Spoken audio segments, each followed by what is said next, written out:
Whether you're a diehard sports fan, a hopeless romantic, or a comedy aficionado, the Xfinity 10G network was made for streaming it all. Worry less about buffering when streaming your favorite shows, movies, or live sports, and enjoy a better way to watch. Xfinity gives you a reliable connection for streaming, plus all the entertainment you love all in one place. Fear not, because now you can finally sit back, relax, and stream your favorite entertainment and sports like never before with the Xfinity 10G network.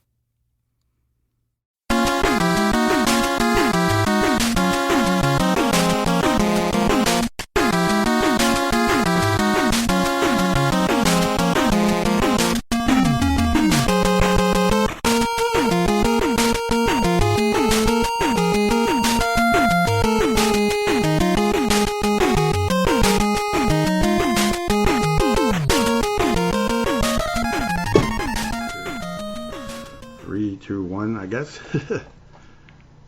Hello again, hockey fans. Are you ready to brave the wild? With me, your host, Paladino Joey, or Joey Owajan. Brave the Wild is available on Apple Podcasts, Google Podcasts, PodMN, Spotify, iHeartRadio, TuneIn Radio. You could go on forever. Audible, of course. Thank you once again and always for joining me today. As today will be a very special show, because and it will be different, of course. I'm not going to be reviewing games the way I normally do, just kind of rambling on, so to speak, because I am joined by a very special guest, Derek Felska, crease and assist. Welcome aboard.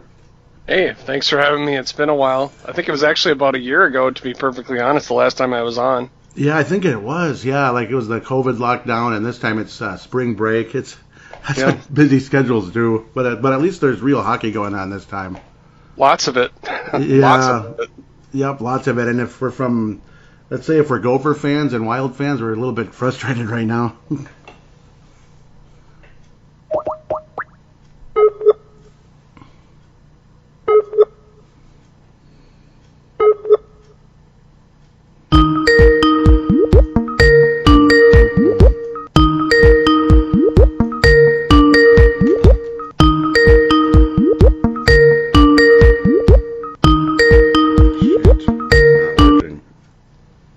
Joey. Okay. Yep. Hi. Hi, sorry. Something. Oh, I'm invisible again. Here we go. Okay. Yeah. Oh, I don't know. Something happened, but I guess we're back. Sorry about that. Oh, that's okay. So I guess what I was saying is how, like, Gopher fans, I guess other Minnesota college fans are happy right now. At least 3 other teams, but Gopher fans and, of course, Wild fans are a little frustrated at the moment. Yeah, but still, there's a lot of good stuff right now between... for just about everybody's level, with the state hockey tournament going, college hockey, pro hockey. This is a really great time. In fact, it's made hockey life real busy, but in a fun and a good way, I think, personally. Oh, yeah, absolutely. It is fun. It's something to keep up with, and we have all kinds of cool prospects everywhere. Of course, a lot of our prospect season ended, and we got a new prospect in the mix now, which is great. Matthew Boldy signing a 3-year entry-level deal. Yeah, real excited there, and I'm really excited to see what he does in Iowa. I know that chafes some fans thinking that, hey, the big club could use the help, but I think personally, I really agree with what Bill Guerin said about making him earn a call-up, and I think that's a good, when you're talking about what he had mentioned about culture change, part of that is, I think, making people earn the time that they're given at whatever level, and I think it's a good message to send throughout the whole organization that we don't just give you things here, you got to earn it. Yeah, it's so much better that way, and I had a feeling he was going to come out like how Casey Middleston, I think he went too early from the Gophers. Oh, way too early. Yeah, he made a mistake. Where Boldy, it's like sophomore year, it's okay, but I think that's a great message that Bill Guerin has said. I can't disagree with that. You have to earn it, and this way he'll take more pride in getting to the NHL, and it'll be literally taking a step rather than having to leap up and then who knows run into some kind of a rookie wall, that type of thing. Hopefully the rookie wall as they all hit will be more gentle for Matthew Boldy that way. Yeah, certainly. I mean, like all players tell you, as you go up a level, it's that increased pace of play, and the time and space that they may have had in college hockey won't be there this time. And even in the AHL, which is a good quality league, he'll find himself have to make his decisions quicker. And I think, for just about any player that's spent any time in the AHL, I think it's beneficial. I've never heard a player, well, they were really good, and then they went to the AHL, and then they were horrible. Mm-hmm. They came back terrible. I mean, it's a good thing for everybody. Yeah, it's just that next step. And I was surprised how Fletcher seemed to kind of ignore the AHL in the past. That always kind of drove me crazy. Well, I think some of that was due to the fact that, the way he viewed it, maybe in certain cases with prospects, is these are cheap players because they're on their entry-level deals. So, if I can work these young bodies into the lineup, I'm saving money cap-wise. And then the hope is that they'll pick it up quickly as they go along. And while I'll agree there are some players that can do that, for a lot of players, if they're spending 2 or 3 seasons adjusting, yeah. to me, I kind of find it some ways counterproductive. I mean, who knows, if we had left maybe some of those guys in the minors a little longer to season and then dominate, maybe they would have been better players instead of 2 or 3 seasons where, we're not sure what we have, because quite honestly, they're still trying to get used to the NHL pace of play and all that kind of stuff. Yeah, and then you're stuck stuck getting like 10 points in like 50 games, and then they start never ends. Yeah, yep. And then they start doubting themselves. They're like, maybe I'm not as good as I thought I was. Mm-hmm. Exactly. Yeah, that's exactly. Once doubt starts coming in, then you got yourself serious issues with somebody who should have been better. Mm-hmm. To be quite honest. So just very briefly, I might as well just I'm not going to like review the games necessarily, but just kind of talk about it briefly. St. Louis, at least we won. I mean, it's a 2-0 win. Cam Talbot getting the shutout and we're riding him like crazy, which scares me a tiny bit. We'll get to that in a little bit. Mm-hmm. But then again, I suppose, who knows about last night. But really uninspired play by the Wild in all 3 games. Honestly, God. Yeah, very, very, I don't know, the best way to describe it is very comfortable. They looked very kind of relaxed, like we don't really have to try to win the game right away. We'll kind of work our way through it, and while it worked against the Ducks before that, and then the Blues game where they had just 11 shots on goal, one would think that would be okay. That probably isn't a formula for success, but for whatever reason, then they kind of coasted into the series against the Sharks, and it really wasn't that much of an improvement, at least by what I was seeing. Yeah, not an improvement at all. It felt like it's just I guess that's one of our main topics of the show today is face-offs and puck possession. I mean, that's a huge story of all 3 of these games, and the Wild, of course, getting swept by the Sharks, as you mentioned in your crease and assist blog out there. Mm-hmm. Gotta love your article. I'll call it, for the Sports Daily, of course. Derek often writes the post-game articles, and Teresa Ferries usually writes the previews. Yeah, my wife normally does the game previews, and it's been a good balance for us. But yeah, I would definitely agree with face-offs and just I mean, that's been a bugaboo from really the start of the whole season, and in most cases, if you're not winning your draws, puck possession becomes problematic because you're spending so much time and energy chasing the puck around the ice. And what ends up happening is you tire yourself out. By the time you get to the 3rd period, you're so tired out. When you maybe need to have the energy to push, you just don't got it. But on the other end is the overpassing. God. How many times do we watch? Especially through the Blues game and even the Sharks, both the Sharks games, where a team, or especially the first one on Monday, where the team tries to get into like this, they get into the offensive zone and then feel almost compelled to send, 1 extra pass or 2 extra passes because they're trying to set up the perfect shot. And what ends up happening is, it gets poked away and it gets intercepted, and then a team that's already having problems with possession is again chasing the puck once again. Mm-hmm. And then you're just burnt out. Yeah. Yep. It's a vicious cycle. Yeah, and you just have no chance, even against a team that you'd think is, not really up to your level. You're just constantly chasing the puck and burnt out. Obviously, losing faceoffs when you have the power play, you're in the other team's zone. You're in the offensive zone, is a better way to put it, and you lose the faceoff, and it's like, oh, here we go again, and there goes the puck all the way down the ice. Yep. There goes another 30 seconds. Especially how the Wild break out on a power play. I mean, they usually whoever the defender that chases it back usually waits for the other guys to come back around, so then they can make their moves as they try to make their way through the neutral zone.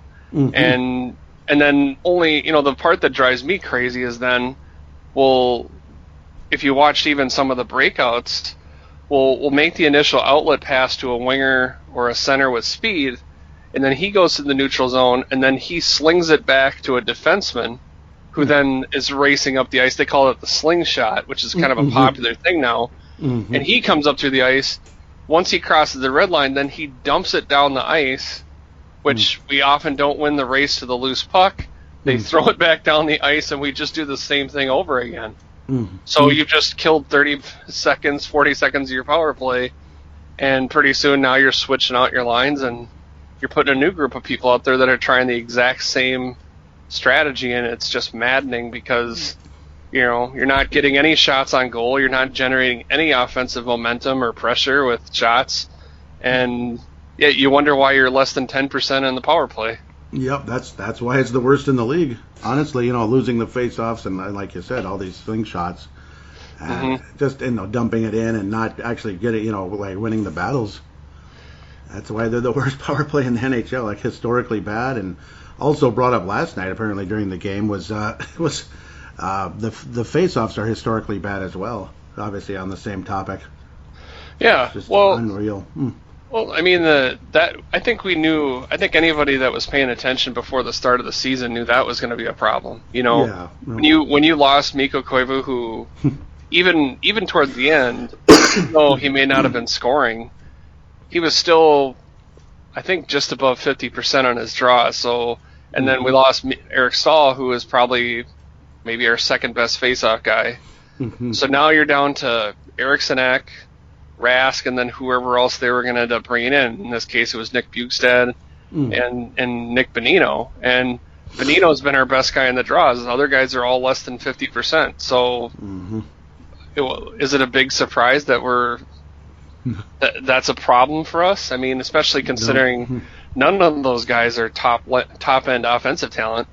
So you're trying to really try to win games without real dominant anybody that's really a top six center, and at some point it's going to catch up to you, and right now it is.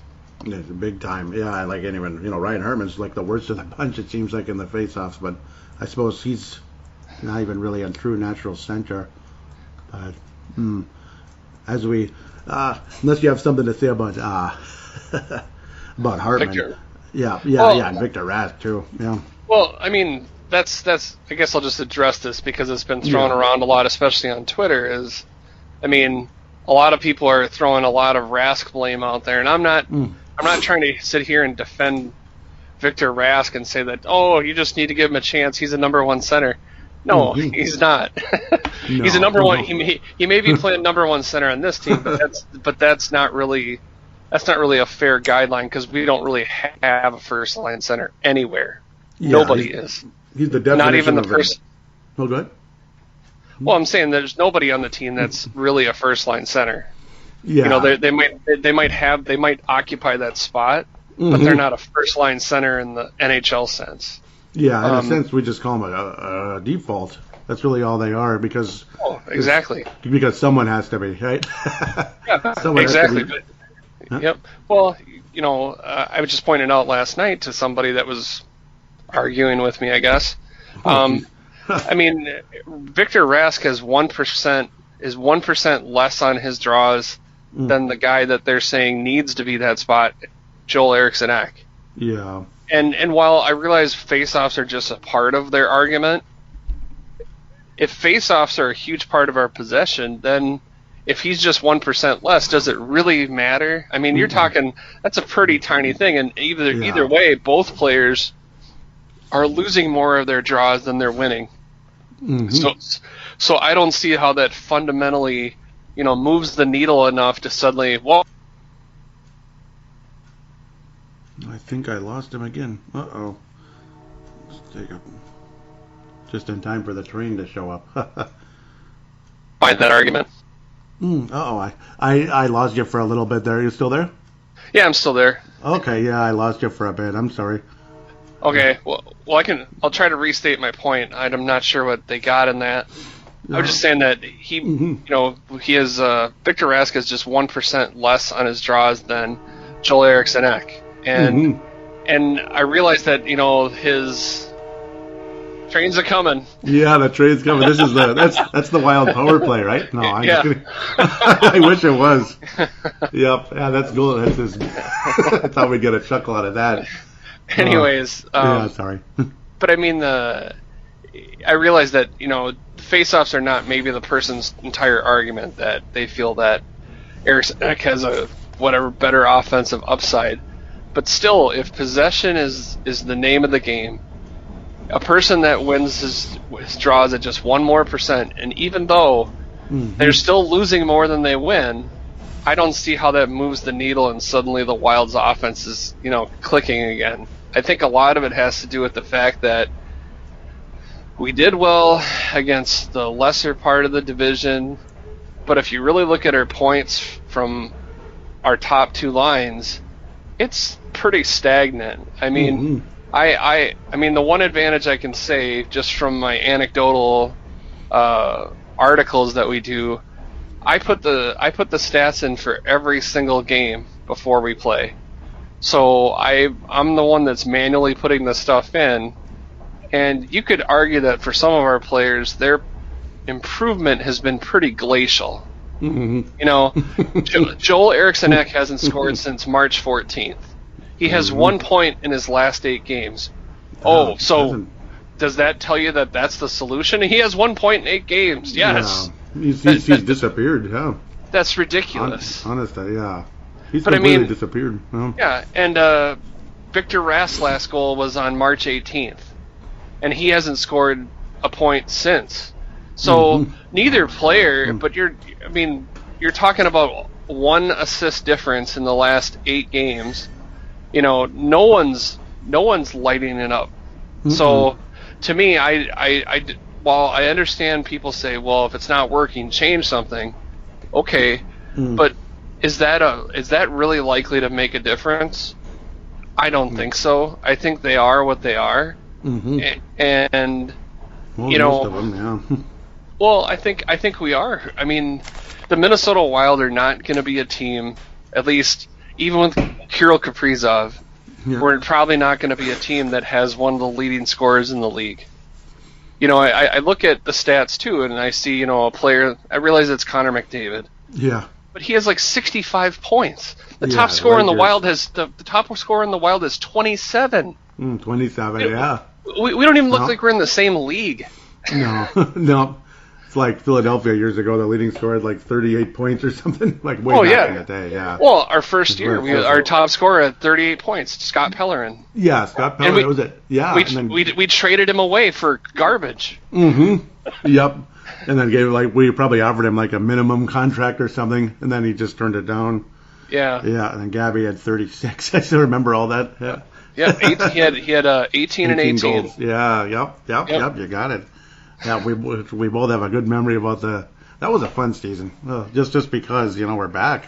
But remember too, but think about expectations though. Like, if the Minnesota Wild got to 3 goals, you felt like that was a high-scoring game. Yeah, I was like, you were amazed because we were playing with a pop gun attack, and for the most part, for the Wild's history, we kind of are still a pop gun attack. We don't. Yeah. We haven't had many players. When you consider it's been around 20 years that we've had players that have had 30 goals or even 40 goals. I mean, it's still a pretty small amount of people or seasons that have done that. Now, you'd think over 20 years you'd have maybe 5 or 6 40-goal scorers, and the Wild have had 2. 2, yeah. Yeah, Gabrick and Stoll, yeah. Yep. That's pretty wild, without the, pardon the pun, I'm sorry. Yeah, no, pun intended, man. Pun intended, it is. Yeah, that's very much. Speaking of scores, I got Fiala's finally scoring again, and we've seen some chemistry with him and Marcus Johansson. They weren't together as much yesterday. The lines were shuffled again. But it is what it is there, I guess. Right when something's working a little tiny bit, we got to shuffle the lines again for some reason because we're getting even more desperate. It was cool to see, though, Fiala, Johansson, kind of the two wingers working together. I don't know who to compare them to, obviously, but kind of like when Granlund and Zucker were making nice, nifty wing passes to each other, centering passes and releasing on the one-timers and such. Fiala's making most of the plays for Johansson ultimately, but Johansson's helping a bit, and Fiala's honestly making Johansson a part of things. And then, in turn, Fiala's becoming a part of things again as well, and we're starting to see a bit of what we saw last year, but certainly not as much yet.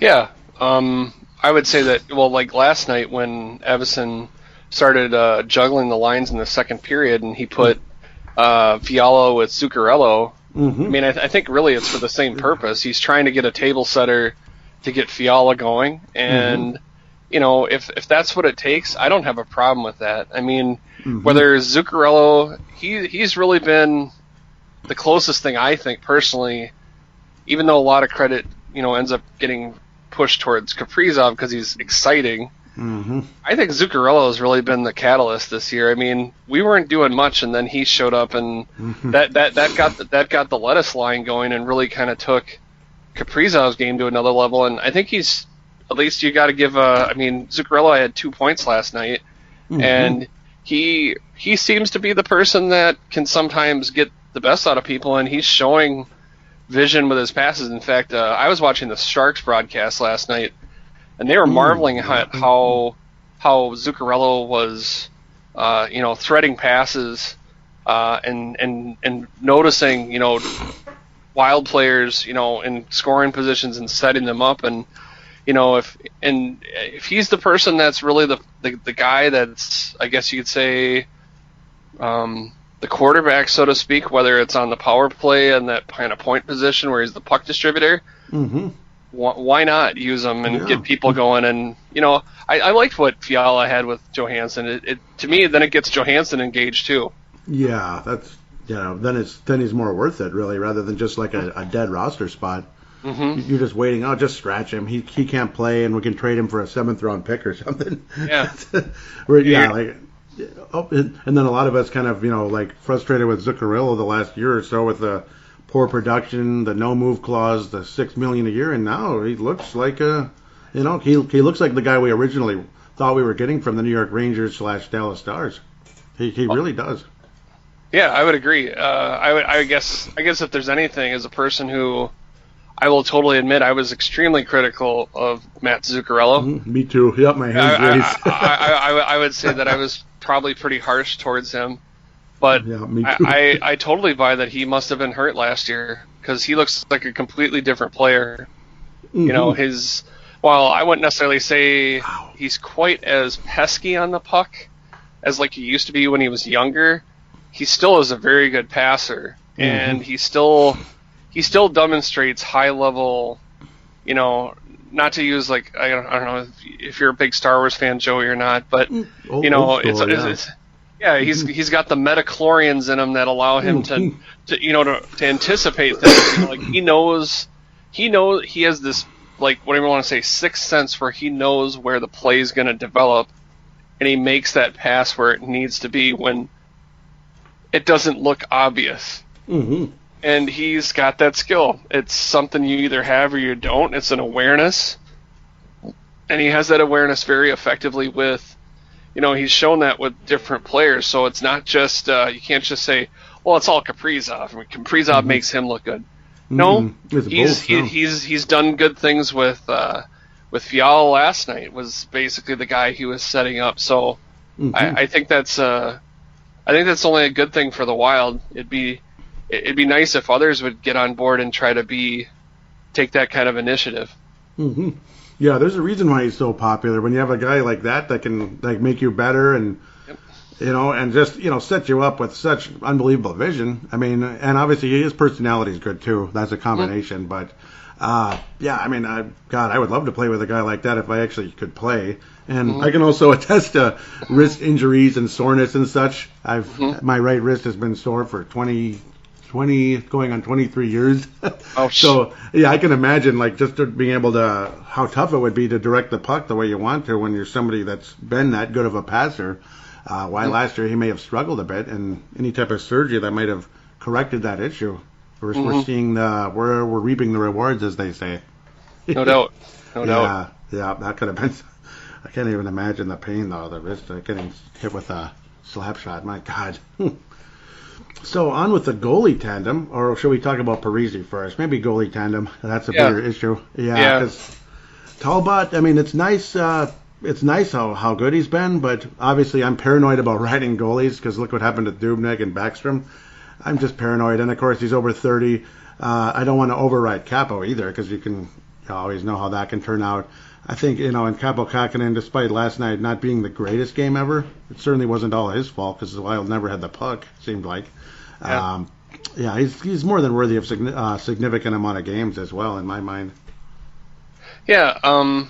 I think the difference for me in terms of like my attitude about the Talbot Kakkonen situation versus like what it was with Dubnyk and Stalock is I don't get a vibe from either Kakkonen or Talbot that this is some kind of like I'm trying to think of like pecking order kind of thing. Mm-hmm. Like with Dubnyk, you can always tell, like, that's my crease. Yeah. You go into it when I say it's okay. And, I always got a sense of entitlement that he thought he owned the thing. And if he wasn't in, it was kind of like, yeah, I don't care. Don't talk to me. Mm-hmm. Right? Whereas Talbot's like, if that's who they want in there, that's fine by me. Yeah, go get him, Capo. Yeah, like it seems much more mutually supportive, and Kakkonen doesn't seem to be like, well, I really should be. He's not pouty or, like last night I didn't see any. I guess the thing with it is just when you see the back-to-back starts like they had with the 3 back-to-backs that Talbot had, you're like going, okay, why don't you at least want to give Kakkonen a start? I mean, he's rested. You're going into a 3-day break. Why not? But I think they wanted to get Talbot settled, and I think they wanted to give him some games because I think he's really the person it's the horse they literally want to ride. Mm-hmm. And while I don't think there's anything against Kakkonen, I think there's maybe a thought within the organization that when times where he was playing with Iowa, or he was 3 games in 4 days kind of stuff, they saw times where he got worn down and his game became less sharp. So maybe they're trying to avoid that too, and plus he's the rookie, Yeah. But I guess at least on my level, I'm not getting a vibe that this is a situation where Talbot is dictating his starts. Like, the coach almost has to go to him. Well, do you want to start? Of course. Yeah, of course. Like I mean, Dubnyk, I always kind of felt like he was the one who's like, I'm starting. Sorry, Bruce, but I'm starting. Mm-hmm. And Bruce didn't seem to have either the gumption or the want to get in the way of that. Mm-hmm. Until finally his game became so garbage, they had no choice. Mm-hmm. Yeah, I got the same vibe the last couple of years, and of course, even you could go back as far with Yo with This Is My Net and everything. Yep. And all that. I didn't get a good vibe from Dubnyk the last couple of years, and it seemed like he was always throwing his teammates under the bus too. Like whenever there was a bad goal where it's someone else's fault. I don't think Dubnyk's the best teammate. I really don't. And no. I think he was part of the poison in the locker room, if it's okay to say. I really do. I would agree. I mean, how many times, like, nothing drove me more nuts than he gives up a soft goal and then he's, like, complaining to the official about something that... Always, yeah. And it's like, oh, of course, because it's never your fault. Mm-hmm. You don't give up bad goals. You know, sure, it was, the puck was sliding slowly and somehow snuck through 5-hole, but somehow that was goalie interference, or, there was something, there was something wrong that took place, and it was never his fault. And it's hard to respect people that have they don't accept, like, they don't like put themselves on the sword. Mm-hmm. It doesn't mean it doesn't mean you have to, like, beat the crap out of yourself after every time you have a bad game, but at least be honest and say, I should have stopped that. Yep, I should have stopped that. It was just, I'm not happy about that one. I wish I could have it back, but it is what it is, I guess. Of course, that's probably one of the most obnoxious phrases out there as well. It is what it is, where it's like trying to force people to accept your mistake. But no, I mean, I had a bad vibe with him for a long time, and I was kind of, I was like, is this real? Is it wrong? Am I right? Am I wrong? And how people are so sensitive out there, like, oh, you're bad-mouthing the team, or, stuff like that. That's something I got tired of. I think I lost him again, but hopefully he'll come back, so I'll try to keep going. Usually he pops back in there. But, yeah, I mean, obviously I had a bad vibe with Dubnyk for a while. You still there? Still there? I can hear you. I'm back. Sorry, I don't know where I went. Oh, it's okay. Yeah, I was. I'm still here. Yep, I pretty much was kind of covering up there. So, but Dubnyk, yeah, basically the same vibe, same negative vibe I was feeling from Dubnyk the last couple of years. So, yeah, that's good though. I mean, we do feel more of a team tandem situation with those guys, and I think that helps the locker room in a lot of ways, because the locker room wasn't good.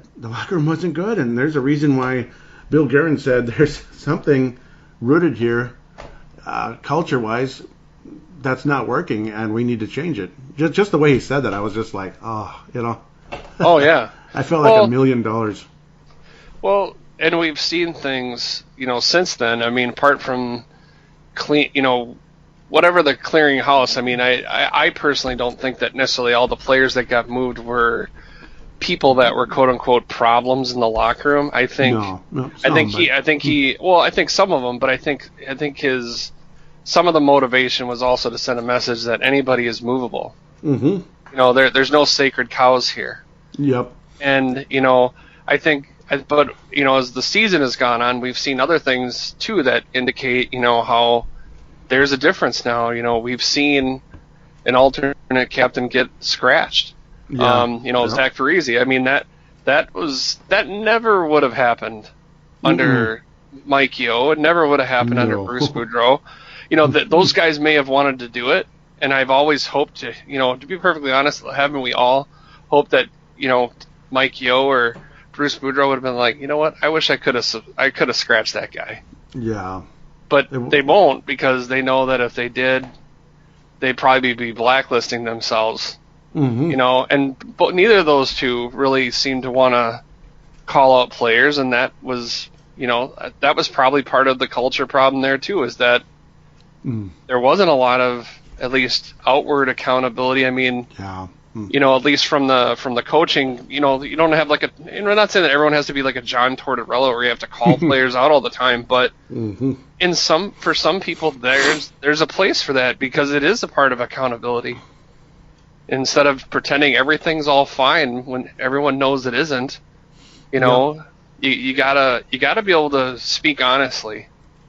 And I think for a fan base that knows the game, that's more important, because if it's not going to be addressed, then you feel like the team is just living in ignorance. I mean, I don't want to bring other Minnesota sports teams into it, but I mean, I think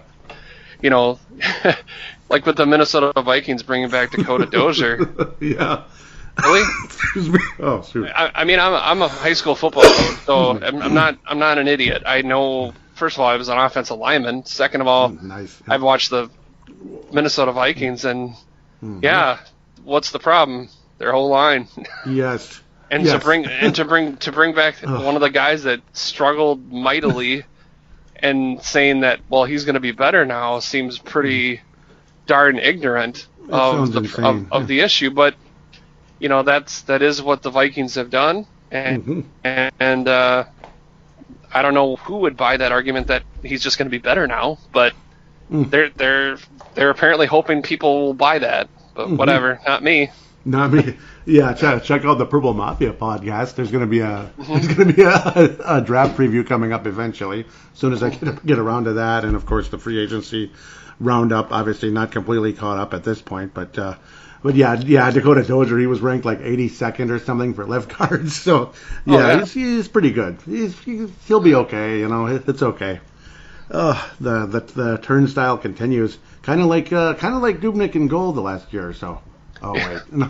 Yeah, I couldn't help it. He was more like a colander. Yeah. Oh my gosh. Just a sieve. Mm-hmm. And then he'd always do his head up like this. Oh, it's funny. Sieve. Oh, it's funny. Oh, Dubnyk. So, all right. So you're the alternate captain you mentioned, Zach Parise, of course. So he was scratched, and obviously we that was a topic that was, well debated. But I'm completely on the side of I would scratch him for that, obviously, and I think that was a great move. And he's just becoming a less and less a part of things, obviously, because his play is just not the same. He looks like at best a third line player at this stage. And how many years does he have left? It's like four more after this year, right? 4 more, yep. Lord have mercy. That's at the time, a 7-year contract should have been enough. I don't know. 7 years is a lot. So yeah, instead we gave him 13. We gave him 13, 1-3. I still can't believe that. Those contracts still stick in my craw just for that reason, because it's, those are the kind of contracts you just give to Connor McDavid or Leon Draisaitl, somebody like that. And that's about it. Sidney Crosby, some transcending player, and instead you give it to two guys. and with players like a McDavid, if you're given a contract to that, it's a person in their early 20s, not almost 30. Yeah, they were 27, 28 already, if I remember. Yeah. 28, I believe. Yeah. Parise, and then Suter's slightly younger, and then Suter's a whole nother conversation. Nudge, Oh man, he just loves those quick trip meals. I can tell, right? The sincerity and the smile. Yeah. I watch those quick trip commercials. I'm like, I'm just saying that to myself the whole time. Yeah. Oh, Suter. Well, I mean, it's a part of getting old, and your body's gonna. I mean, because I know you mentioned your wrist issue. Yeah. But I mean, like, your body lets you know that you're getting older, whether you want it to or not, and it'll do it at the weirdest times. Oftentimes, it'll humble the crap out of you because you just realize you're not young anymore, and it's going to catch up to them. And right now, at least with I would say with both those players, it seems like they're both a step or two slower. And with 4 years left, it's looking like it's going to probably only get worse, not get better, unfortunately. And for Parise, who's out on COVID protocol, or whether he has COVID, I mean, we will never get told, because I mean, they don't share stuff like that. Yeah. But we know it's COVID related. I can't imagine, in some ways, even before this happened, that I'm guessing Parise's probably got a lot on his mind. And I think he's been having that more and more the last few years, hence why he even entertained the idea of being traded last year, thinking about, okay, is this really where I want to be? And the crappy part is your contract means you're probably staying whether you want to or not. Yeah, can't really trade him. We're pretty much stuck at this stage unless there's I'm guessing the New York Islanders are done trying to make a deal unless it's for just a dead contract, basically. Well, I mean, the unfortunate thing is with Anders Lee's injury, if Parise had been playing even okay or decent, maybe Lou pulls the trigger. Maybe, but with him not doing anything and struggling, that certainly won't whet Lou Lamoriello's appetite to do us any favors, or even probably Zach any favors, because they got their own crunch to worry about. They just might win it, Yeah. They're damn good this year. Very sucks. Yeah, sucks about the injury though. Yeah. Oh yeah, honestly, yeah. Yeah, yep. But they're damn good, and a nice goalie tandem too. Yeah, they got a shot.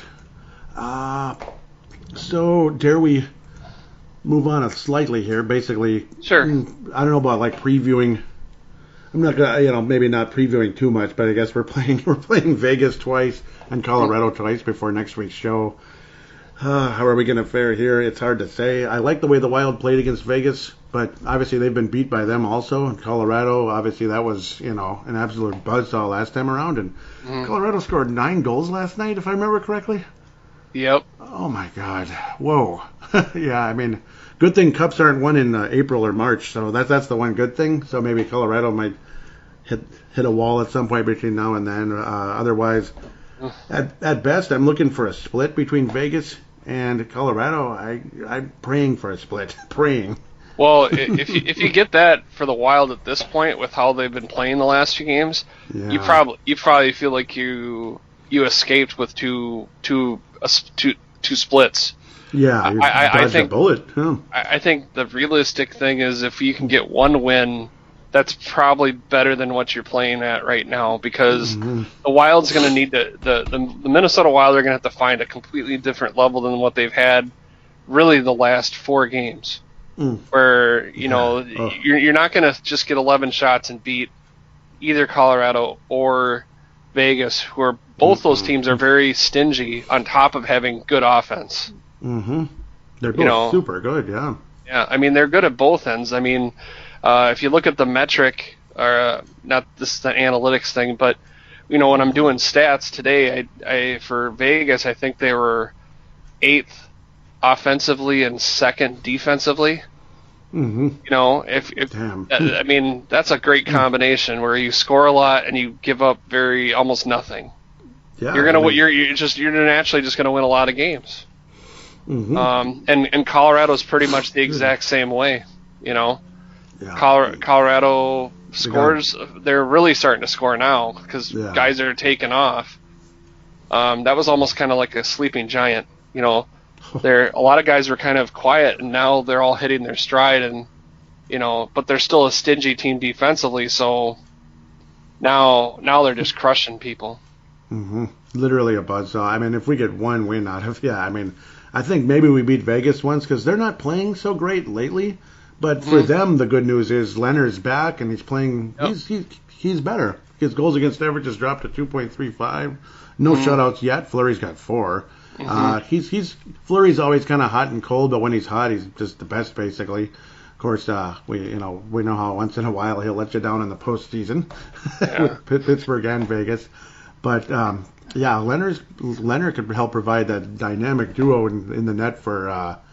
Vegas. Colorado obviously does not have that. That's the only weakness Colorado has is if Grubauer gets hurt again, they're dead just like last year, I think. Yeah, that's what killed them. Yeah.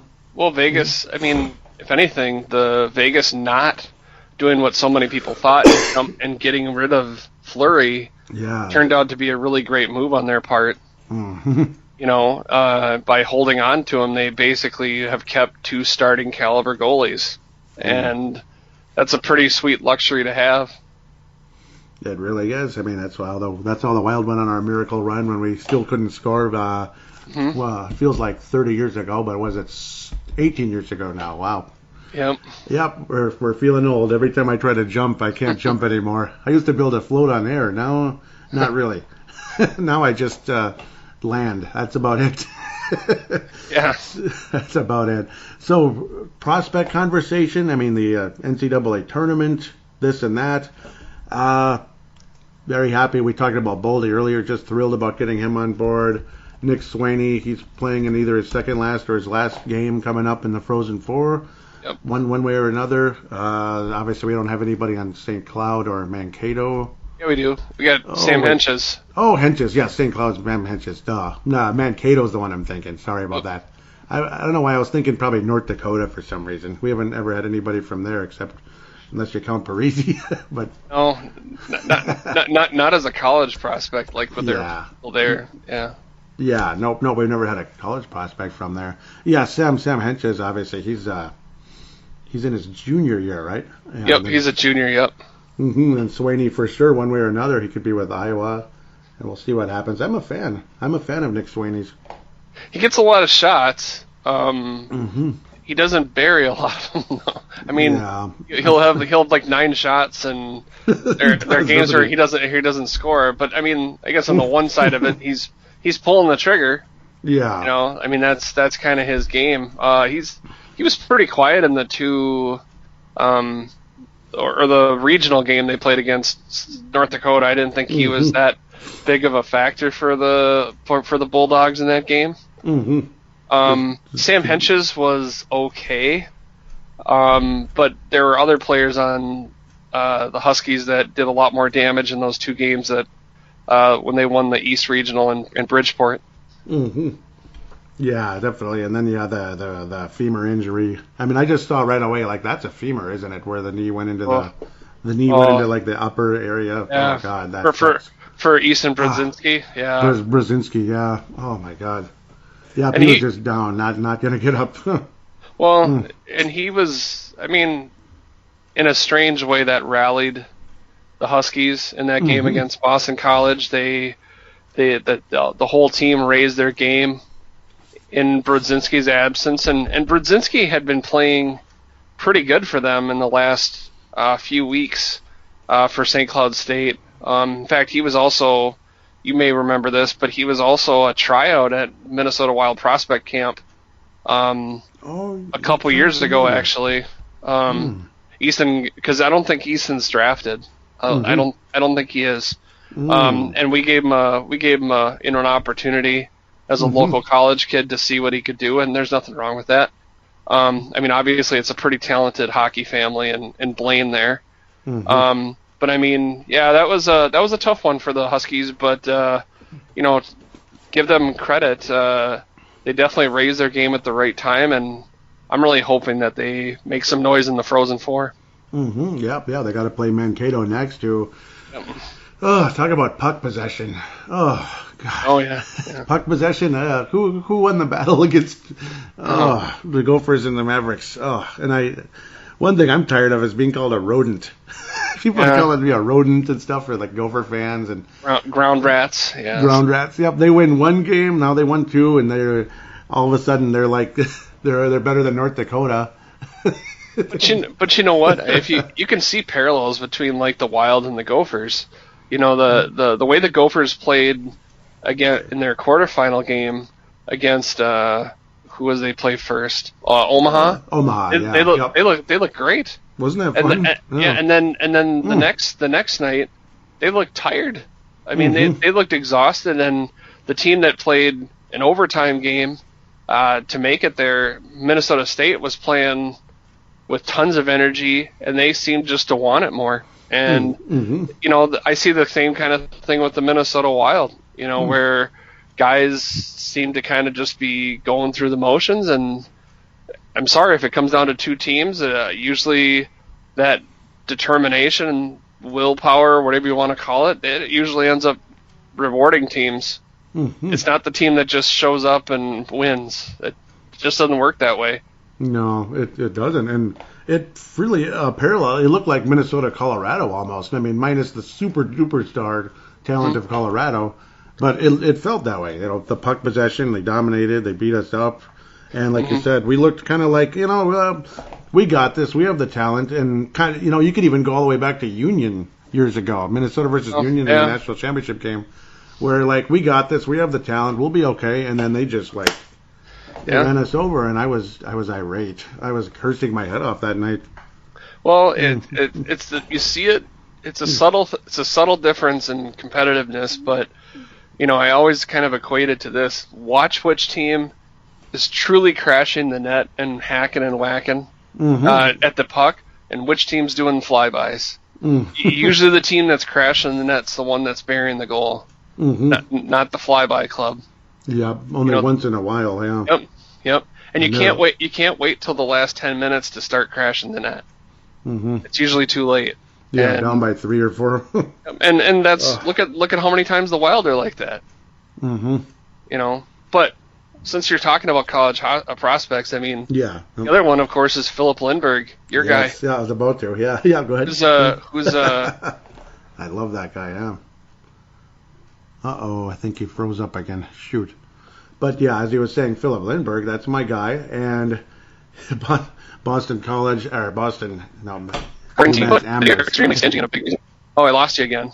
Yeah, yep, you did. I was about to. I almost called Philip Lindbergh from Boston College, UMass Amherst, because I'm bouncing all over the place. But yeah, I'm looking forward to what he does against Minnesota Duluth. Of all teams, can Philip Lindbergh be the one that stops the University of Minnesota Duluth's 9-game NCAA tournament winning streak? Mm-hmm. Well, can he do it? I think they can to a degree, because the one thing about UMass is they're a very stingy team defensively, and he of course is a part of that. But they don't give up much. I mean, if you look at Lindbergh's save totals, he's usually not stopping 40 some odd shots a game. He's stopping about 18. And while I mean the percentages are what he is, he's stopping most of them. Mm-hmm. But I mean but they're still a very stingy team. So what that tells me is that's a team that dictates the pace of play. So they're the kind of team that they get up by 1 or 2 goals, and then it's like lockdown time. Mm-hmm. And then you're going to have a hard time because you're playing the game at their pace. Yep. And that's just how they win games. Trying to catch up. Yeah. The other team's trying to catch up. Yep. Mm-hmm. So, but you know what? If there's any team that can beat them, UMD's got to be it. Because UMD will. I mean, you talk about experience. I mean, any senior on that team's played like 2 or 3. This is their 3rd national championship game. Mm-hmm. So I mean, they're not going to be intimidated by the event. Mm-hmm. To them, this is prime time. Yep. As long as they survive UMass, they'll be in the national championship game. Yeah, but that's pretty much about. I think even though they probably are the lowest ranked team, if I'm thinking correctly, it seems like they usually are in these tournaments. They're one of the when they get to the Frozen Four, they're still the favorite because of the coaching, the experience, the pedigree. It's like nothing's too big for them. North Dakota was the number 1 team in the nation. We're playing in North Dakota? Yeah, they're playing in North Dakota, which usually would spell LOSS right there. And in a tournament, the Gophers won the national championship because Frozen Four was at home. I mean, that helped. It doesn't guarantee that's why they won. But for the Gophers, it probably is why, because we don't seem to win regionals or Frozen Fours that aren't here, except for the New Hampshire one. But I mean, North Dakota, number 1 team in the country. Duluth gave up, 2 goals in the last couple of minutes there, literally. You think that's it. They're dead. Mm-hmm. Then they scored the game-winning goal, here we go. Nope, no goal, sorry. And then 6 overtimes later, they finally win it. 4 overtimes, but yeah. 4. Yeah, that was ridiculous. I'm thinking about the Pittsburgh game years ago. Sorry. 4 overtimes later, it felt like 6. Well, but the thing about it is, like they said, they were composed enough to get through that. I mean, they literally stormed the ice thinking they had won the game, to then be told, nope, it was barely offside. Offside, yeah. Right? Oh. And you think about the emotional roller coaster that had to put you through, where you feel like you had it, and now it's taken away. But if you looked at their team, they weren't like wrecked. They kept at it, and it was a really exciting game. I watched the whole thing. I felt like I was watching 1996 between Apple Valley and Duluth East all over again. Mm-hmm. Except for there was a lot more scoring chances in the Duluth North Dakota game. Wasn't that something? Oh, it was like back and forth. It really was. It was fantastic. They just weren't burying them because obviously the defense and the focus was so on until finally the one got through. From a 4th liner that no one had heard of. Milamach comes in and... Yeah, I never heard of him. Well, the thing about it is, it just goes to show you, just putting a shot on goal, you give yourself a chance. Mm-hmm. Yep, just getting the shot on goal. Looks like he froze up again. Damn. That's Skype for you. But, I mean, that's how you win games, putting the shot on net and hoping for the best, especially... Yep, there you are. Yeah, we're back again. Mm-hmm. I'm just saying. Like I mean, saying shot on net. Yeah. Yeah, put it on net. Only good things can happen. Yeah, even the lowest end players. But and it also shows that he probably deserved to be there as well. Mm-hmm. Yeah. Oh, and the goalie that cramped up too. That was another thing. Having a fresh backup goalie versus a super tired one. That probably helped as well for Duluth. Yeah, going from Stayskoll to Fanti. You don't see that too often. Probably he just finally had enough. The other guy. Mm-hmm. Yeah. Oh, one final thing too, maybe so we don't go too long on the prospects, is Hunter Jones gave up only one goal last night. All right, in Iowa, after the poor guy was just talk about being thrown to the wolves, because in the AHL it's like, you're literally like stuck, and that Iowa's got one of the worst situations of all of them, where guys have been in the taxi squad and all that, especially during that Minnesota Wild lockdown, as we could call it. Like 9 goals, 8 goals, and then it got it down to like 4 or 5-ish. Now 1 goal and a win. Yeah, much better. That was awesome. I listened to the game last night because I was watching the state tournament, but it sounded like, especially down this, I mean, because they for a long portion of the game it was just 1-0, and he was stopping some, chances from in close, some quick, one-timer, like kind of bang-bang kind of stuff, making quality saves, and really what he didn't do, which has kind of haunted him, at least so far early in his pro career, is just last night he didn't suffer from any of the soft goals. He's had kind of a penchant for giving up some soft ones, and unfortunately it usually isn't just limited to one when he's given up one. It's been 2 or 3, and they just don't have the offense to they don't have the offense to win track meet games. They're just not that team anymore.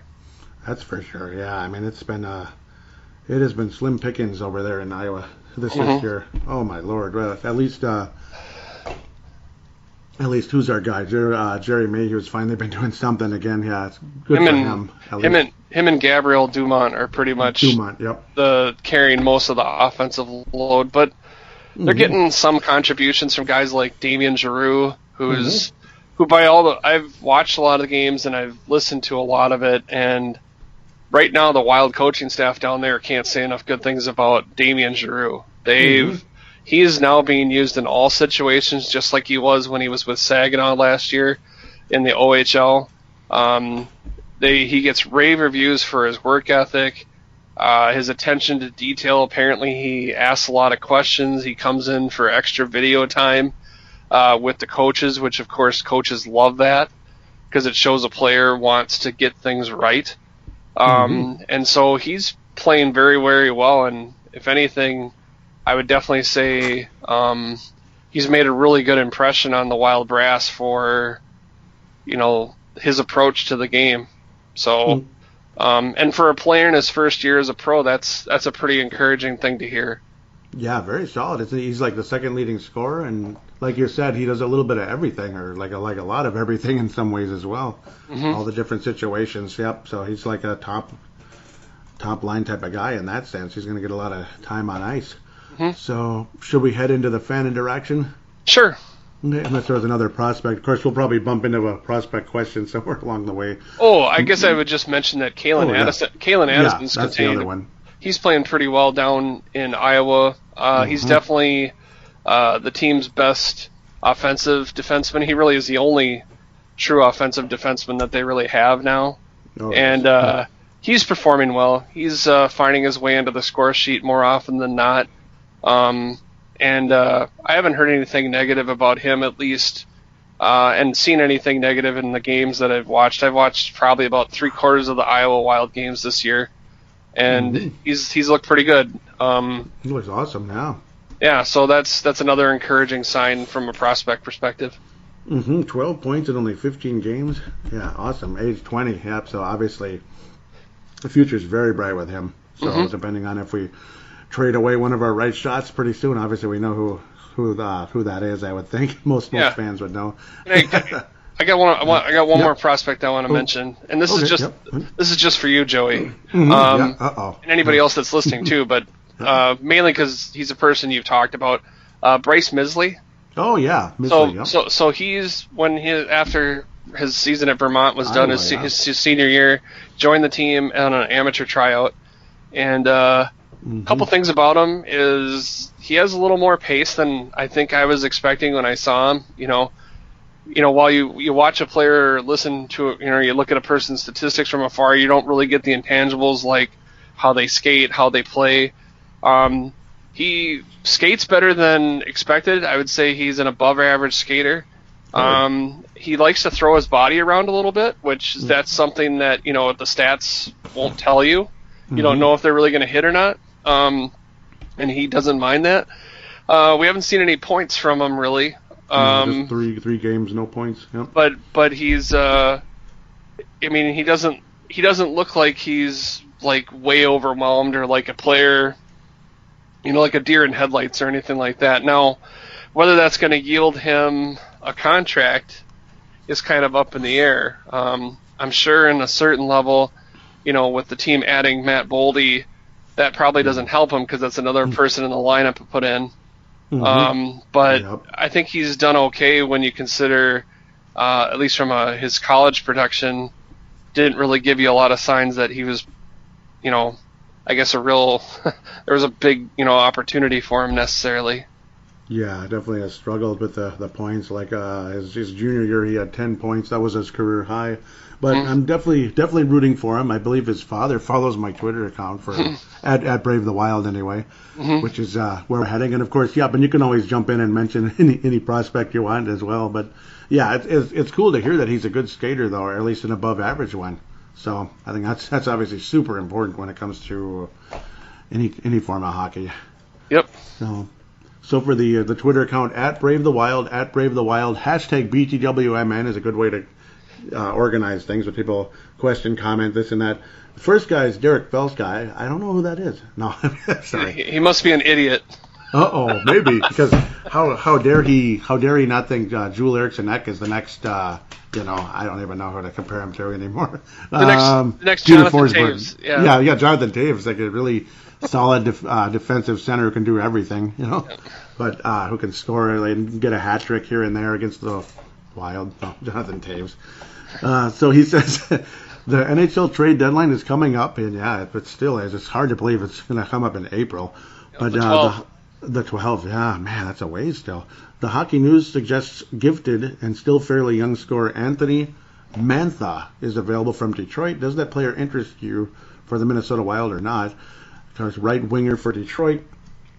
And, his point production, he's had, 48 points in 2017, 2018, and 18-19, both 48 points, 25 goals, 24 goals, respectively. Those 2 years. The reduced season last year, man, very productive, 38 points in only 43 games. This year, a little quieter, and Detroit is what they are. There's some talented players there, but there's a lot of, there's a reason why they were called the Dead Things back in the late 80s. They're kind of back to that again. Yep. They're back to being the Dead Things again. They're either winning Stanley Cups and winning Norris divisions and whatever the heck other divisions they've been in since then. He's certainly of interest, I would think. But obviously, center is what we want more than anything. But depending on injury situations, would you be interested in Anthony Mantha? Big time. Big time? Yeah. Still got it, yeah. He's 6 foot. Score. Yeah. Oh, he's 6'4". He's fast, and he's got a great nose for the net. Mm-hmm. And while I realize that centers are our biggest issue, and he certainly doesn't really do anything to address that, considering, I guess, the logic is that we're going to be bringing in centers, you got to have people for the centers to set up. And you want people that are good. You want some goal scorers. And, with all due respect to Kaprizov and Fiala, why not give them some more help? And he checks a lot of boxes. He's still fairly young. I think he's probably like 24 years old or 23 years old. So he's a young, talented player, and Detroit needs everything. So if you want to throw a player like a Dumba that you're probably going to lose anyways in expansion, why not give him to a team that really honestly will take any kind of help they can get and get a player that we can use, because otherwise we're going to just lose it anyways. Yeah, and he's 26, but still, yeah, I mean, he could be a nice addition. And if, obviously, Dumba's probably not long for the Wild at this stage. At least somebody's got to go if you're going to get Kalen Addison up there. And exactly. It's probably not going to be Jared Spurgeon, especially with his contract's pretty big, as good as he is.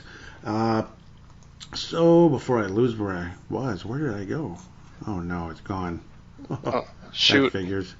I think I couldn't have. Yep, I guess I did. I'll just bring it right back up. The at Brave the Wild. Luckily, it should be right back where I want to be in about. So I guess as an aside, as you're looking for that, is there any players that you're interested in? Doesn't have to be Anthony Mantha. Yeah, there's always Ryan Nugent-Hopkins. I keep bringing that up, but he'd probably cost a fortune. I'm kind of scared to bring up too many guys. There was somebody mentioned on the Soda Pod by Hoppy, so I'll make sure that I'm not stealing the idea. Sure. It was J.J. Deneau as a free agent in the offseason. Oh, not J.J. Deneau, Philip Deneau. Philip Deneau. Oh, I'm thinking of the wrong person. Okay. You're thinking of the guy who was on the original Wild for like a day and said thanks for the paycheck and then walked away. Oh, it's the other name. My bad. Yeah. Okay. There it goes. Yeah, he was bringing up how he'd be kind of like Philip Deneau. Sorry. So from Montreal. How he's kind of like a Talbot in a sense, like how you can't do worse than say like what we were doing last year in the goaltending situation. So you sign Cam Talbot in the offseason, and I agreed with it at the time. I thought he was an upgrade. And then you bring in Philip Deneau, and I remember J.J. Deneau now at the Wild. That's funny for a couple seconds. Doesn't put up spectacular numbers, but again, he's like a legitimate center. At least like second line, who could be your top line for now. Yeah. 40, 50 points, yeah. To me, I don't know. I guess for me on Philip Deneau, it screams stopgap to me again. Like he's a person that fills the spot. He'll probably be an upgrade over what you have, but that's because the bar you have set is so low. It's not like it's a person that'll, to me, will really move the needle that much. You might be able to now have a better second line, and it could help people, but you still need a person that's going to be your top line center to move everybody else down to where they should be. I'm not overly excited about Deneau unless I guess the asking price is pretty reasonable. I certainly wouldn't want to toss a first round pick and then get that, because to me that would be like paying $100 and a person hands you leftovers. Yeah. Like an old steak. Yeah. That was good when you made it a week ago, but now it's looking pretty bad. I'm eating a tire now. Thank you. Yeah. Yep. That's true. Yeah, and like as long as he's like a reasonable free agent, something like that at best, and you don't have to give up a draft pick or something. But yeah, the center position, we're obviously dying there, unfortunately. So it's just a thought mostly. Jay Bushy says, when the team gets healthy, who's the potential forward that sits? It might be. Could it be either Parise, Marcus Johansson? I can't imagine sitting Nico Sturm. No. Probably not Bukestad. He's been okay. Yeah, just okay, right? But that's about where you'd have to look in the lineup, I think. Yeah, we're already there with like Bukestad. The other thing that was kind of a shot across the bow, I thought, was the night when didn't they put Bonino on the wing once? Yeah. And they're still showing him as a winger right now. Honestly, if Bonino's one redeeming trait really is the fact that he wins draws. Yeah, and while he may come in as a winger and take draws on occasion, to me, if he's not being a center, then it's kind of like, okay, to sound kind of like Office Space, what is it you do here? And to me, then that's the logical place where someone ends up having to sit. I think Parise is another easy, low-hanging fruit considering the diminishing returns and the fact that with the lack of speed, he's a defensive liability. When he goes below the dots to chase a puck, it takes him a long time to get back across the ice to help out. Mm-hmm. The other team gets an odd man rush every time because he just doesn't have the hustle anymore, and that's just the grim truth of it. Mm-hmm. Yeah, I think it might have to be him, honest to God. I'm trying to find the other questions, but yeah, at the end of the day, because I mean, everyone else, at least there's some kind of purpose for them to be there, especially Bonino. With he's one of the only guys who can actually win a face-off. Here we go. There's now it's catching up here. So, okay, here we go. So you say Derek Felska says Fox Sports is no more as of the first, as it becomes Bally Sports. What was your favorite Fox Sports North memory? Probably Goldberg years ago, calling the Andrew Brunette goal. I'd have to say. Oh, years ago. Big drive. Big drive. Yeah, big drive. Oh yeah, I missed that. The only other one, I mean, again, like Nino Niederreiter's goal, because they were still on FSN. Yeah, they were on FSN, believe it or not, even though they were playoff games. That was fun. That's my favorite memory. Do you have a favorite memory? It actually isn't Wild related. No. I mean, well, it's nothing to do. It's no offense to the Wild. No. My favorite Fox North memory really was probably the late, early 2000s of when the Minnesota Golden Gophers were on FSN back in those days, when they were like every Friday, Saturday. Wasn't that fun? You know, when you knew every night you could watch them, and you still had the WCHA. Oh, those were fantastic. You know, and they were so good. Back then. The rivalry. You know, as you know, you go and play in Minnesota State, and you'd have the chants from the crowd, and Frank Mazzocco on the play-by-play. That was just fan-freaking-tastic. Johnny Pohl, Leopold, Adam Hauser, just wonderful memories. Don Lucia getting started. So, of course, that looks like Derek froze up again. But, or I froze up. One of us did. There we are. Yeah, sorry. Oh, it's okay. And I was filling it in about the Gopher conversation, Johnny Pohl, Leopold. Yeah, I mean, just wonderful memories. Oh, but that was, like I said, that was like the height of the WCHA in terms of what it was at.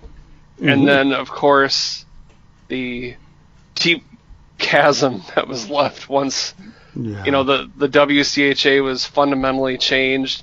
And sadly, obviously, considering it's 2021 and Minnesota State is literally the last WCHA team left, like, like the last dinosaur left, so to speak. Sad. That you're at the death of it. Yeah, it's super sad. It really is.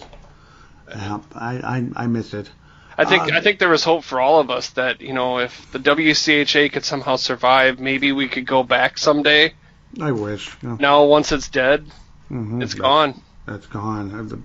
Some of the greatest memories of, my earlier days, my 20s, obviously teens, high school, and before that. I miss that so much.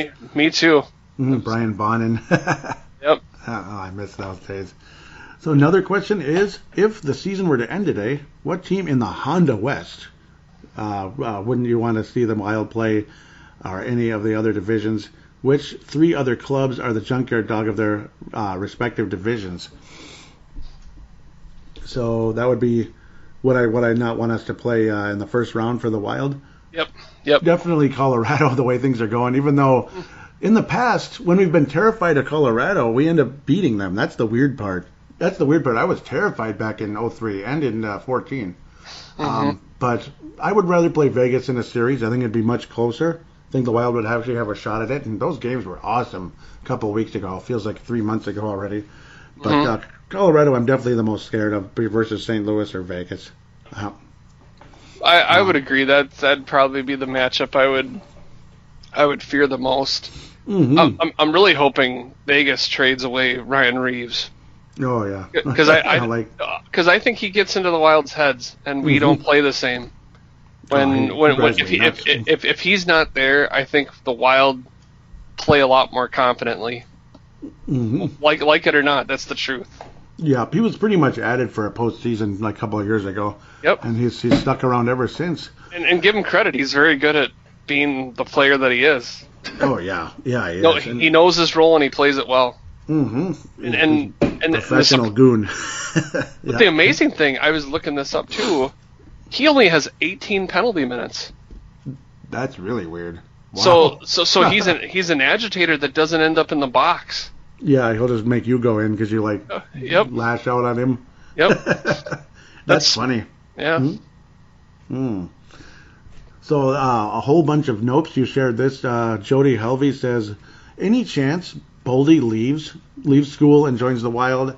Is he ready? Well, he's going to go to Iowa first. Of course, we talked about that at the very beginning of the show. Jody continues saying, if we could put a trade together for Ryan Nugent-Hopkins, could we get him to sign here? That's all kind of a big maybe. I hope so. He wouldn't be cheap. Edmonton, obviously, they're highly stacked at the top, and then right after that, it's like, so, and then their goaltending situation is what it is. It's up and down. I kind of like Mike Smith, but he's ancient, and Koskinen, I don't know. He's not a goalie I would want on my team. Yeah, I as far as Nugent Hopkins, I've always been kind of lukewarm on him. Yep. However, the thing is with Edmonton is because they seem to have things figured out, like in terms of wins and losses. Mm-hmm. They seem to have they're playing better. I think they're a motivated buyer, so they might give you straight up, okay, Dumba for RNH. That'd be and nice. we'll do it, and then we get what we need desperately. Mm-hmm. And I feel personally much more bullish on Ryan Nugent-Hopkins playing center for the Wild than Philip Deneau. No offense, State of Hoppy, but that's just how I feel about it. I just think he's more of what we need. Mm-hmm. To me, Deneau kind of fits the whole two-way responsible, and that's usually a euphemism for a guy that doesn't score quite enough. We need a guy that scores enough. We just do. Mm-hmm. And Nugent-Hopkins has certainly emerged the last couple of years after definitely being a slow starter in his NHL career. A lot of people would tell you. It doesn't hurt. Doesn't hurt to have two generational talents on your team, though, either. Exactly. That helps. that it made a slight difference, right? Rather than he's just out on his own out there with whoever, because that franchise was just they made so many mistakes. Felt so bad. I kind of like Edmonton just because of just because of what they were long ago. You're always going to look at that logo and think of the good old days, really, with them.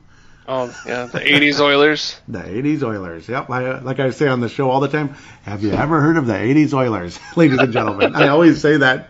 If you think you're good, just look at that and you'll find out you're not. Yeah. Holy moly. Or the '70s Canadiens. Mm-hmm. And even the real early '90s Penguins. Like you just look at that roster that beat the North Stars. How did we win 2 games against those guys? Oh, no doubt. Or how about the late '90s Detroit Red Wings? Oh my God! Yeah, up and down. You just look. Hall of Famers everywhere. Yeah, like 5 or 6, 7 players down. You're like, my God, he was there too, wasn't he? Like I almost forgot. Yep. Mark Recchi getting 123 points, I think it was. Yeah. At like 21. Okay, I think we're dead. Yep.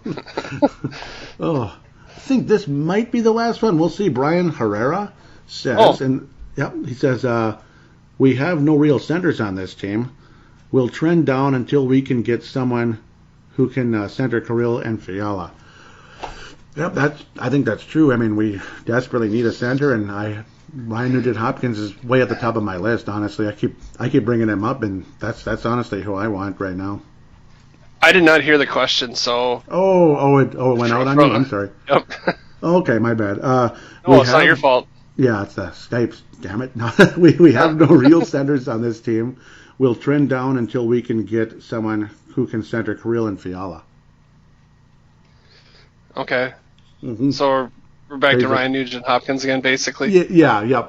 That's what I was saying. Yep, Ryan Nugent-Hopkins, and hopefully even a second one of some sorts that can come up with the prospects. That's what I'm hoping. Like, I don't know. It's probably going to be a while with those, unfortunately. Like Hovey, as they call him. I think Rossi with the lost year, that just pushed it out actually 2 years. because and Rossi. yeah, I think he's got to spend at least one more year at the least to then be NHL ready after that. Yeah, and that's if everything goes well and he doesn't have injuries or any other COVID-related hiccups. Yeah, that was a bummer. Yeah, the whole heart thing and all that. The weak muscle on the heart due to some kind of a COVID reaction. How do you say it? Yeah, myocarditis. Myocarditis. Mm-hmm. Yeah. So the medical term. And it's a really serious thing. There was a bunch of there was a couple college football players that had sit out their seasons for that. Because it's something where you cannot do anything. Like, you can't exert yourself at all, and there's no joking about it. So it could kill you. Yeah. Yep. That's really scary. Mm-hmm. Yeah, that could. So I guess the final thing for the fan interaction, Black Space Gaming. I'm 99% sure this is Sebastian Barton from Purple Mafia fame. Okay. Yep, and he's joined Brave the Wild lately. He was teasing me about, because, well, he's from Mankato. He lives in Mankato, and, well, who beat the Gophers? And, yeah, he was giving me a hard time about all that. It's kind of fun. It's like, want one, a Frozen 4 shirt. Hey, Joey, want one? Or Brave the Wild, want one? My only things with Mavericks fans, they only bring that up when they win.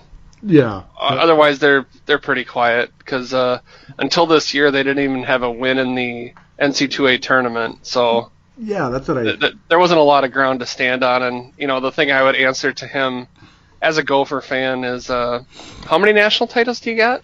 Yeah, exactly. I was telling him same amount as Wild Stanley Cups, 0. Yeah, Wild Cups, Vikings, Super Bowls. Yeah. Yeah. Sorry for jumping in on you. I'm sorry.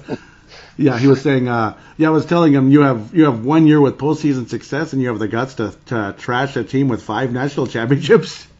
Mm-hmm. I couldn't help it, but and he was saying he lives there. He has pride for that team, and he never liked Motzko, a hockey version of Tracy Claeys. I don't think he's that bad. Even Claeys wasn't that bad, really. He was just mediocre. No. Claeys was average. Yeah, I mean, I think Motzko. I mean, the Golden Gophers for a pretty young team, and they're still going to be damn good next year. Oh yes. Even with the kids that transferred out, like Brandon McManus and a couple others decided to transfer out, that's because they could see the writing on the wall that, just like any elite program, they're always bringing in new freshmen that are good, and they're going to find them spots. Yeah. Yep. Might be. On a team like that, you are eminently replaceable. Mm-hmm. And that's just the cruel nature of being on a good program. Yeah. And whether that yields them national titles, obviously that remains to be seen. So far, it hasn't happened, but I guess you could say at least the Gophers look like they're stepping more in the right direction. Mm-hmm. At least, making to the NC2As, and mind you, they choked in the regional game, and I didn't really like what Motzko had to say in the post. That was pretty stupid on his part, the schedule thing. Yeah, it was disturbing a little bit. Well, every team deals with that, and that's a pretty weak ass excuse. Yeah, and I didn't really like the first period thing either. Like, when we didn't have it in the first period, we knew we were in trouble. It's like, well, maybe you should have it in the first period then. Yep. Yeah. That was pretty irritating too. Yep. That didn't sound good. I remember Barrero ranted about that. I think my wife may have asked a question. I don't know if you can find that in there or not. Oh, that's cool. If she didn't, I'll get on her case. She might have. I don't remember. Maybe not though. Oh my God. Yeah. I think you shared it. Here we go. I'm sorry. Good thing you said that. It literally popped up as you said it. That's funny. It's about 2 hours ago. It says, "Can the Wild find their ability to focus on game against Vegas to get back in the win column?" Oh, no, that's her game. That's her game report. Then maybe she didn't. Bad. Maybe it's okay. I'm sorry. Oh, okay. I retweeted that. What am I talking about? That must be it. Yeah. These are all the updated ones. Then there's the older ones. Okay. Yep. So that's pretty much it with the fan interaction and everything. Otherwise, I'll give out some contact details real quick. Of course, at Brave the Wild's a Twitter account, facebook.com/bravethewild.minnesota, which is a funny one, but it works for the Facebook page. Of course, much more active on Twitter. Just seems to work out better that way for this particular show. There's the way you could get on the air via audio submission if you'd like. Free any smart device on the planet has a free voice recording application. Simply open it, press record, treat it like a phone call, hit stop, and email it / share it to paladinolive@yahoo.com, paladinolive@yahoo.com. I will then convert that into an MP3 file thanks to Zamzar.com. Always appreciate that website. And I'm almost forgetting this because I'm just, thrown off a bit right now. I apologize. Vig It, the Vig It application, which I should have probably mentioned earlier, but we were having fun talking. Social media for sports bettors. You can post about your picks and see what others are saying about games. Vig It betting leagues, month-long betting competition to see who the best sports bettor is over the course of a month. Free to play on the sports book. Bet free coins, win real prizes. And, of course, there's great information available on Vig It, like line movement, where the public is betting. Again, this is not with real money. It's just kind of competing against other people. It could be your buddies, your friends, strangers, and you can win, like, national awards, just like, when you bet, like, on the NCAA tournament and you get almost every pick or something, which is almost impossible, but there's always a chance. And, of course, and some of those national ones are much smaller, obviously, than the NCAA tournament, so your chances of winning are much better. You could win thousands of dollars. So get on board the Vig It application. All you got to do then for the referral code is Paladinolive. I'll put that also in the show description.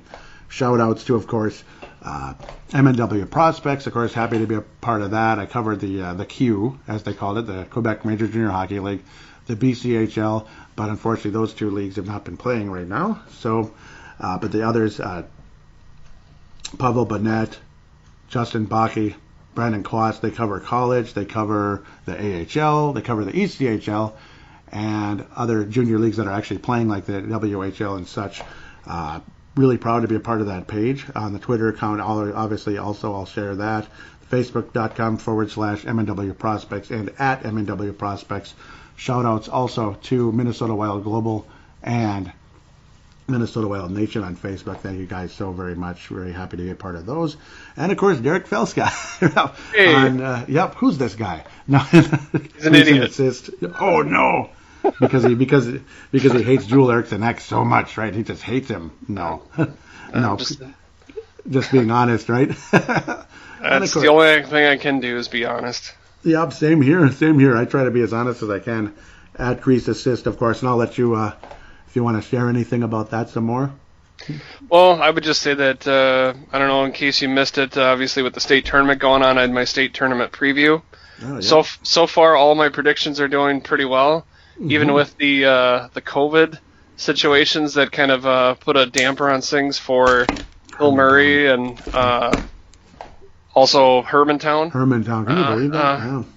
I kind of heard some things before then, and that's unfortunate, but, give Hermantown credit. They put a team out there and tried to hope for a miracle, and those kids that were out there played their hearts out, even though they were JV kids. It was actually kind of inspiring to see them try as hard as they did. I mean, Hill Murray didn't even do that, so I don't know. I don't want to get too much into that, but either way, I just posted that. I posted the post gamer from last night, and it's been a busy week of hockey, and it's been a busy week of writing, but it's a lot of fun. That's at the Sports Daily /Crease and Assist. You can also follow me on Twitter at Crease and Assist. I tweet a lot. Yep. And then always don't be afraid to retweet what he does out there on Twitter. It looks like he's freezing up again, unfortunately, or I'm freezing up. You know how that works with Skype. Basically retweet those articles and such. Yep. Oh, you're there. Yep. I was mentioning people to retweet the articles. Yeah. Yep. It's okay. We both froze probably somehow, but at least the recorder's still going at the end of the day. But yep. And also do check out my Gun Puck Wild articles. I pop up on there as well. Yep. I'm writing on. I believe it's about Johansson and Fiala finding some chemistry and kind of going all over the place with Fiala's season a bit with that one. So it'll come out in the next few days if I ever get my butt to finish it. I look forward to reading it. Yeah, thank you very much, and I always look forward to reading what you have to write as well. That said, any final thoughts, or call it a day? Yeah. I think and then this maybe this next week or so, between the two series between the Golden Knights and the Colorado Avalanche, Yeah. I think we're gonna learn a lot about this team in terms of are they gonna get the wake up call and start playing with a little greater sense of urgency, and if that happens, then that's a good thing, and that I think we can believe that they'll fight pretty hard towards the end of this season. If they show up like they did the last few games against the Sharks, and they just get, curb stomped, then we'll know that maybe this might be a pretty rough and ugly finish. Yeah, it's getting swept in the first round or something. That could be. Well, even if we make it, we'll get crushed there. Either way, it'll happen. Yeah, one way or another. That's unfortunate, but yeah, it's a definite test going forward to see if we can get out of these doldrums. I'm thinking and hoping we can, but it certainly hasn't happened yet, has it?